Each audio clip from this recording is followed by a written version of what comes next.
Hello বন্ধুরা, আজকে আমাদের এই শাক ঢালাইটা, কারণ আমরা শাক ঢালতে ভালোবাসি, অথবা আমাদের কাজ শাক ঢালে রিপিট করা। দেখুন আপনার পোস্ট অথবা বিম অথবা জারি কোথায় ভুল হয়েছে অবশ্যই কমেন্ট বক্সে বলে দেবেন।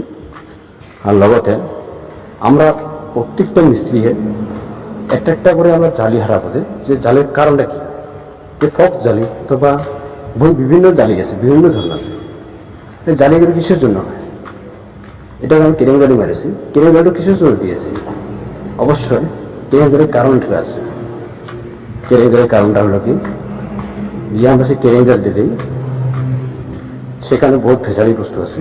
সে কিছু লোক বলে কেরিং গাড়ি কিসের কারণে দিই আমরা, অবশ্যই কেরিং গাড়িটা আমাদের। আর কিছু মিস্ত্রি দেখবা কাঠ জ্বালি দেয়, যে কাঠ জ্বালি দেয়, কাঠ জ্বালির কারণটা কি। আর কোনো মিস্ত্রি আছে দেখবা ফক জ্বালি দেয়। যে কত ধরনের জালি আছে আমরা সবাই জানি, যে অথবা কিছু মিস্ত্রি না জানে সেই 36টা গাড়ি আমাদের আসামে অথবা অল ইন্ডিয়া চলে, কিন্তু কেউ কেউ না জানে, কেউ না জানে। কেরিং গালি দিয়ে যাও অথবা কেরিং গালির একটা আছে